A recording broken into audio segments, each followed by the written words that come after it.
Hello friends, today we are going to talk about Russia and Ukraine war.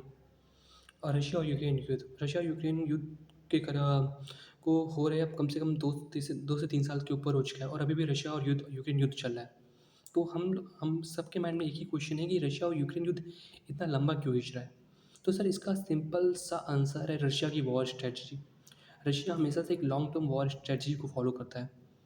अगर आपको इसका answer देखना है तो आप सिंपल से देखिए हिटलर का ऑपरेशन बारबोसा और बैटल ऑफ स्टालिनग्राड। हिटलर ने ऑपरेशन बारबोसा ये सोच के चलाया था कि वो 6 मंथ्स में पूरी रशिया टेरिटरीज को कैप्चर कर लेगा या फिर मॉस्को को तो कैप्चर कर ही लेगा। लेकिन इसका ठीक हुआ उल्टा। ना हिटलर की आर्मी ठीक टाइम पे मॉस्को कैप्चर कर सकी और बल्कि उन्हें विंटर होने की वजह से बहुत लॉस भी हुआ। उसके बहुत सारे सोल्जर बिना फाइट के ही मारे गए। सो एक्चुअल रीजन ये रशिया जो फॉलो करता है, वो रशिया 3 टाइप्स की वॉर स्ट्रेटजी फॉलो करता है। फर्स्ट टाइप है long term war strategy, second है सीजनल वॉर स्ट्रेटजी, थर्ड है win at any cost. Russia जो होता है, रशिया एक long term war strategy follow करके चलता है।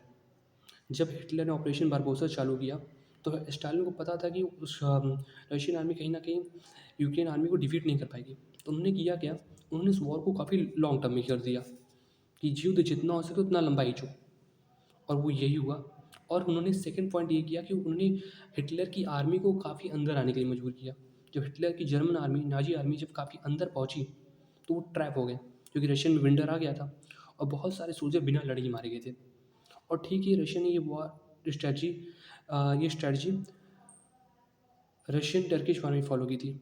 और रशिया आराम से ये युद्ध उसमें रशिया ने लगभग ऑटोमन एम्पायर को ख़त्म कर दिया था अगर ब्रिटेन एंड फ्रांस उस समय नहीं आते। तो रशिया की लॉन्ग टर्म वॉर स्ट्रेटजी हमेशा से रही है। ये युद्ध भी रशिया कहीं न कहीं Russia long term war strategy को फॉलो करके अपने दुश्मन के माइंड में एक थकान पैदा कर देता है। अपने एनिमी को कहीं न कहीं एक प्रकार की टायर्डनेस दे देता है। उसके एनिमीज़ अपने माइंड में ही थक जाते हैं कि ये युद्ध इतना लंबा चले, क्योंकि कोई आर्मी अगर होती है वो 6 मंथ के लिए अपने माइंड को प्रिपेयर करेगी कि हम 6 महीने में एक युद्ध लड़के जीत जाएँगे। लेकिन रशियन आर्मी हमेशा से एक long term war strategy follow करके चलती है। और रशिया की सबसे सेकंड खास बात क्या होती है, win at any cost. They did not count bodies. Russia कभी भी बॉडीज़ काउंट नहीं करता, चाहे एनिमीज़ को या अपने। रशिया के लिए सबसे ज़्यादा जो चीज़ मैटर करती है win, win at any cost at any price. किसी भी कीमत युद्ध जीतना है, चाहे उसके लिए हमें कितना भी क्यों ना हटाओ। और रशिया को यही चीज़ सबसे खास बनाती है। एक्चुअली देखा जाए तो second world war Russian army ने जिताया था, ना कि अमेरिकन आर्मीज़ ने। और ये बात अलग है कि कहीं न कहीं मार्वल्स की मूवीज़ ने सारा का सारा क्रेडिट अमेरिकन आर्मीज़ को दे दिया। लेकिन एक्चुअल में जो सेकंड वर्ल्ड वॉर जीतने वाले जीतने का क्रेडिट जिसको दिया जाना चाहता है वो रशियन आर्मी थी। रशियन आर्मी हमेशा से ही लॉन्ग टर्म वॉर को फॉलो करके चलती है। अब देखिएगा कहीं न कहीं ये टायर्डनेस यूक्रेन आर्मी को आज नहीं तो कल हरा देगी। क्योंकि वो कहीं न कहीं मन में थक चुके हैं और वो लॉन्ग टर्म वॉर तक नहीं सर्वाइव लॉन्ग टर्म वॉर नहीं झेल पाएँगे।